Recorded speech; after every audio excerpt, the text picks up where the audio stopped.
네, 안녕하세요. 티칭, 코칭, 매칭 공기업 전문팀 강사 송정원입니다. 최근 들어서 이제 공기업 채용이 상당히 많이 지금 진행되고 있는데요.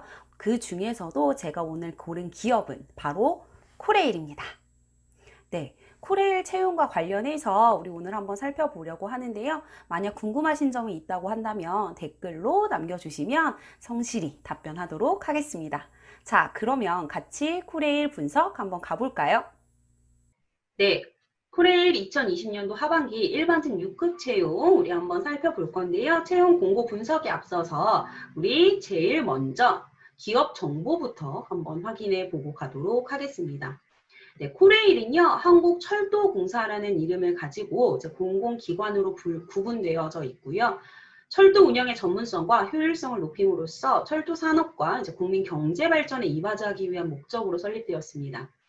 그리고 이 한국철도공사의 크게 사업으로 봤을 때 이제 6가지로 구분이 되는데요. 일단 제일 먼저 여객 사업이 있습니다. 여객 사업은 이제 우리 KTX나 새마을호, 그 다음에 무궁화호 같은 이런 기차와 관련된 사업이라고 보시면 될 것 같고요. 그 다음으로 이제 광역철도 사업입니다.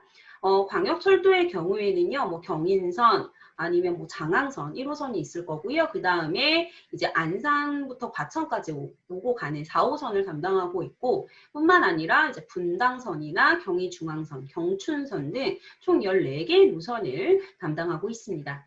그 다음으로 이제 종합물류 사업이 있고요. 자산개발 사업, 그 다음에 해외 사업, 국제 협력을 하고 있고 뿐만 아니라 시설 유지 보수 사업도 진행하고 있습니다. 되게 다양하게 지금 사업을 하고 있기 때문에 모집하는 직렬 역시 많은 종류로 많은 직렬을 지금 채용하고 있다라고 하는 것까지 알고 가시면 좋을 것 같습니다.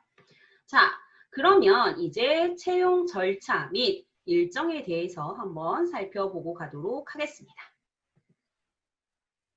네, 한국철도공사, 즉 코레일은요, 지금 6가지 단계로 해서 하게 되는데요. 크게는 세 가지 단계라고 봐주시면 좋을 것 같아요. 그래서 제일 먼저 이제 입사 지원서를 접수를 합니다.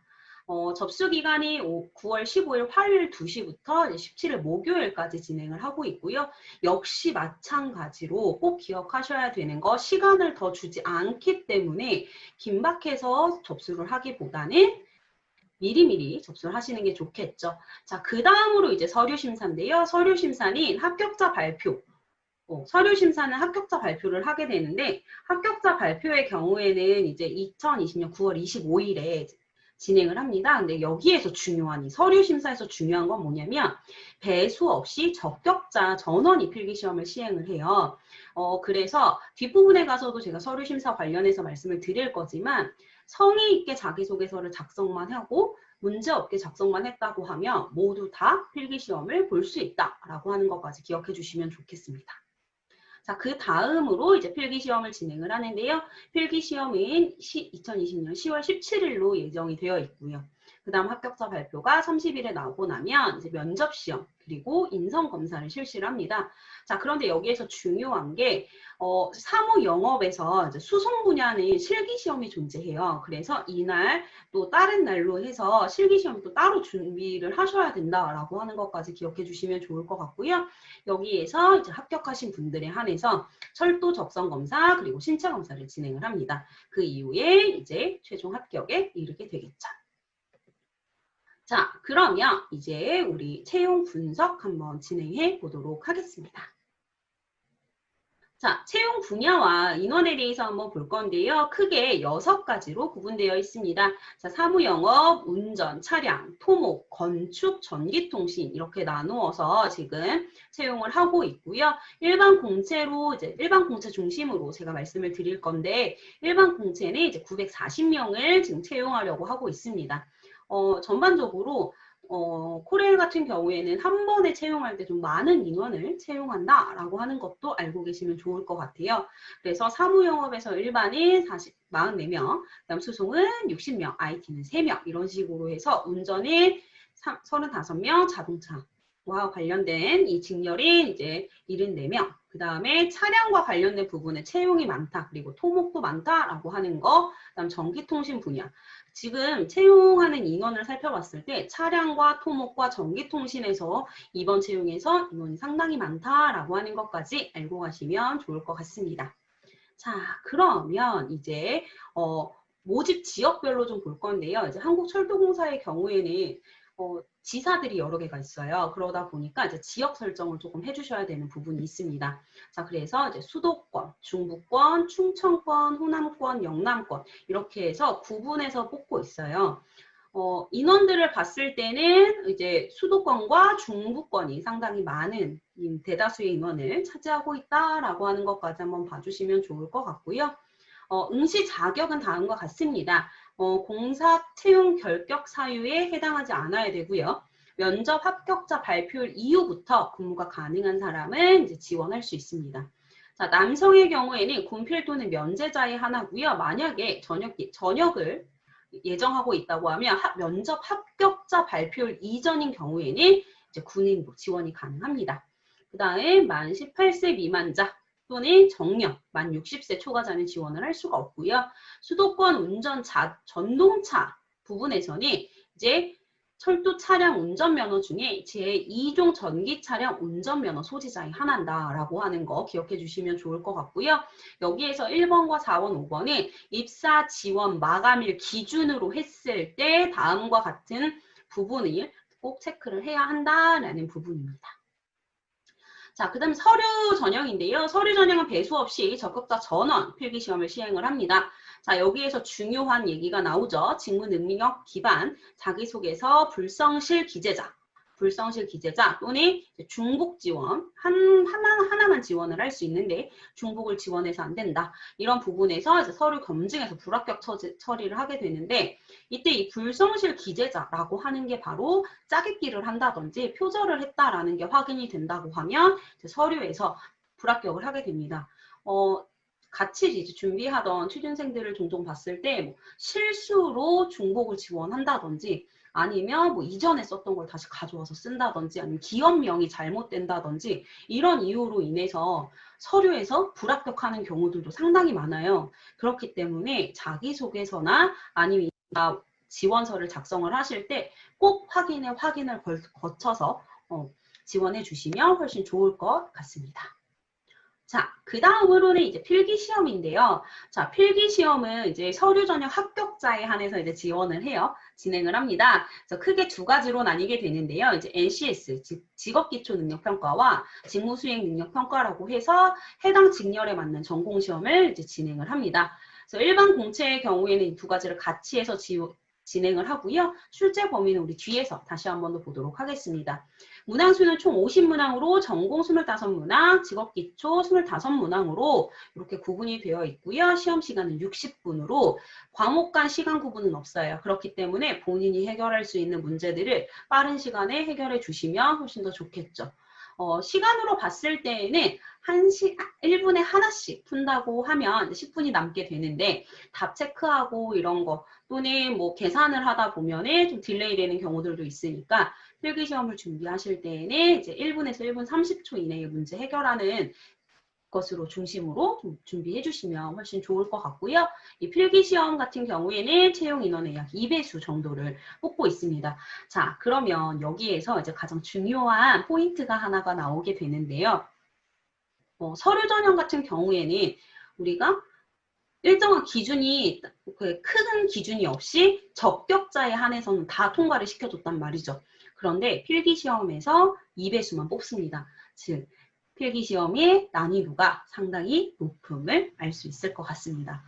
주변에서 취준생들의 이야기를 들었을 때도 이미 시험을 보고 시험 보는 학생들의 이야기를 들었을 때도 시험 난이도가 상당히 높은 편이었다. 그리고 샘플 문제를 주는데 그것보다는 어려웠던 것 같다라고 얘기하는 경우들이 상당히 많았거든요.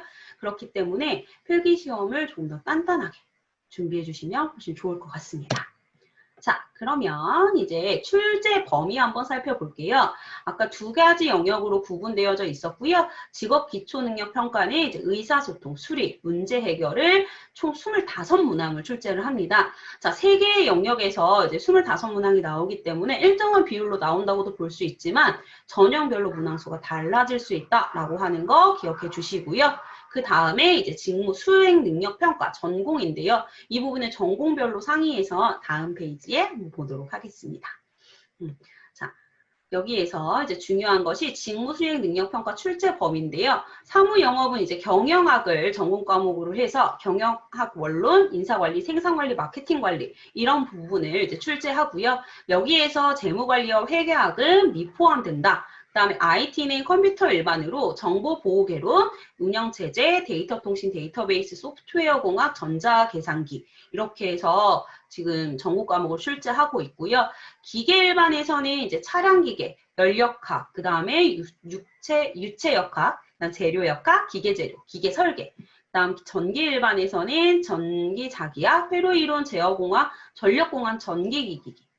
그 다음에 토목 일반에서는 다음과 같고, 그 다음에 건축 일반 건축 설비도 역시 해당 그 전공과 관련되어 있는 부분을 지금 출제하고 있습니다. 전기 이론 역시도 전기통신 분야도 마찬가지인데요. 자, 우리 아까 제가 말씀드리지 않고 넘어갔던 게 바로 있습니다. 여기에서 제일 중요한 거. 자, 필기시험 과목별에 40% 미만인 경우에는 과락이 존재합니다. 즉, 점수에 40점, 100점으로 이제 환산을 했을 때 40점 미만이 되는 경우에는 어떤 것들을 다른 것들을 잘 본다고 하더라도 탈락할 수 있다, 불합격할 수 있다라고 하는 것을 꼭 기억해 주세요. 예를 들어서 직업기초능력평가가 40점이 나왔어요. 그런데 전공 공부 중심으로 너무 잘해서 전공이 만약에 90점이 나왔다고 합시다. 자, 이렇게 됐을 때 이 두 개 중에 하나라도 40점보다 아래로 나오게 된다고 하면 불합격하게 되겠죠. 그런 것처럼 만약에 반대로 돼도 마찬가지예요. NCS만 너무 공부를 많이 하고 전공 공부는 조금 소홀히 했어요. 그랬더니 이제 NCS 같은 경우에는 거의 만점 가까이 점수가 나왔는데 전공 과목 점수가 예를 들어 뭐 39점이다. 이렇게 되면 당연히 불합격하게 된다. 그래서 이 밸런스를 조금 맞춰서 준비해 주실 필요가 있다라고 하는 거 꼭 기억해 주세요. 자, 그러면 이제 면접으로 가게 되면 어떻게 하느냐?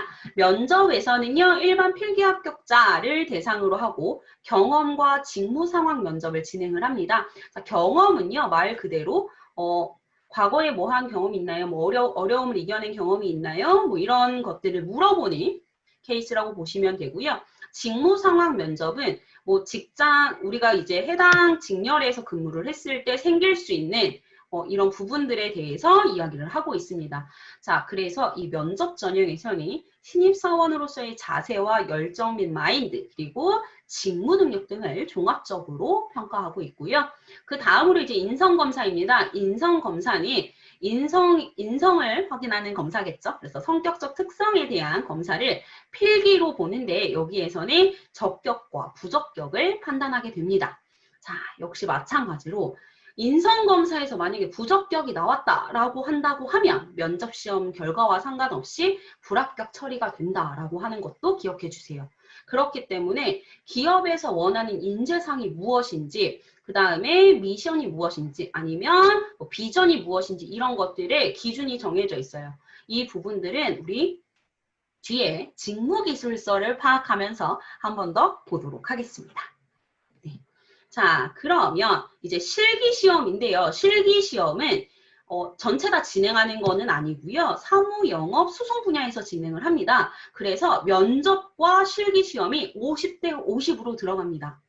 그리고 이제 채용 공고에서 보시게 되면 압축 파일로 다운을 받을 수 있거든요. 압축 파일로 다운로드 받으셨을 때 실기 시험과 관련된 내용이 명시되어 있습니다. 그렇기 때문에 이 직렬에 이제 지원하시는 분들은 반드시 파악하고 가셔야 되는데요. 크게 파트 1, 파트 2 두 가지로 나와 있고요. 각 파트에 따라서 시험 시간이 5분 이내입니다. 되게 짧은 시간에 해당되는 이제 평가하는 부분들을 진행을 하셔야 되기 때문에 미리미리 확인해 주시면 훨씬 더 좋을 것 같습니다. 자, 그래서 파트 1이죠. 파트 1에서는 이제 차량 연결 입판 작업입니다. 자, 처음에는 연결을 하고요. 그 다음에는 이제 분리 작업을 하게 되죠. 이 두 가지를 살펴보겠다라고 하는 부분이에요. 그래서 파트 1에서 평가 조건을 살펴보시면요. 차량 공기호스, 즉 제동관을 연결하는 입현 작업을 하게 되고 평가 방법은 공기호스 연결과 동시에 지적 확인 환호를 시행을 합니다. 이렇게 됐을 때 되는지 안 되는지 이런 부분들을 판단을 하겠다는 거고요. 단계에 맞춰서 3단계에 걸쳐서 제대로 하고 있는지 이런 부분들을 시험으로 확인하는 거고요. 파트 2에서는 이번에 연결했던 거를 이제 분리하는 그런 작업을 하게 되는 거죠. 그래서 이거와 관련된 부분은요, 우리 부침에 파일로 잘 나와 있으니까요, 그거 꼭 확인해 주시기 바라겠습니다.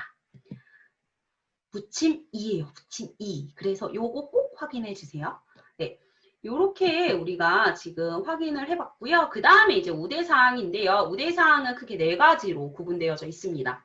국가 유공자 등 예우 및 지원에 관한 법률에 의한 취업 지원 대상자 5점 또는 10점을 주고요. 그다음 장애인 고용 촉진 및 직업 재활법에 정한 이제 장애인은 5점을 줍니다. 이 1번과 2번은요. 필기시험뿐만 아니라 면접시험에서도 모두 적용이 된다라고 하는 거 기억해 주시고 3번, 4번의 경우에는 필기시험에서만 적용이 된다라고 하는 거 기억해 주시면 좋을 것 같은데요. 자, 3번에 보시면 공통 직무 및 해당 직무에 기능사 이상의 자격증을 소지한 사람입니다. 그래서 최대 2개까지 가능하고 기능사는 한 개당 1.5점, 산업기사는 한 개당 3점, 기사 한 개당 4.5점, 기능장 또는 기술사는 한 개당 6점의 가점을 부과하고 있습니다. 여기에서 이제 상위에 있는 것들을 넣어주셔야 그거에 대한 이제 우리가 플러스 점수를 받을 수 있다라고 하는 거 기억해 주시고요. 근데 여기에서 중요한 것이 무엇이냐면 운전 전동차 분야는 제2종 전기 차량 운전면허 자격증에는 가점을 부여하지 않습니다. 왜 그러냐면요. 아예 이 분야를 지원을 할 때 지원 자격 자체가 이 자격증이 있어야만 지원을 할 수 있어요. 그렇기 때문에 이 자격증에는 가점을 부여하지 않고 있습니다. 마지막으로 4번째, 한국철도공사 체험형 인턴으로 채용되어서 평가하고 이제 평가에 통과하고 수료한 사람한테는 이제 2점의 가점을 부여하고 있고요. 역시 필기시험에서만 적용이 되고 있습니다. 자, 여기 체험형 인턴 궁금해 하실 텐데요. 체험형 인턴은 제가 뒤에서 말씀드리도록 하겠습니다. 자, 이제 마지막 직무 소개인데요. 이게 너무 길어지니까 직무 소개와 관련해서 이제 직무 기술서를 함께 저와 분석을 좀 해볼 건데요. 이거는 저와 함께 다음 시간에 한번 진행해 보도록 하겠습니다. 네, 저와 함께 코레일의 채용 일정과 채용 절차 이 2가지에 대해서 한번 살펴보았습니다. 필기시험과 면접 전형 그리고 인성검사, 실기시험 등에 대해서 알아봤는데요. 다음 시간에는 이제 직무기술서 분석뿐만 아니라 또한 그다음 이번 코레일 채용에서 꼭 알고 있어야 하는 중요 포인트에 대해서 꼭 분석 한번 더 해보도록 하겠습니다. 여러분들의 취업을 응원합니다. 감사합니다.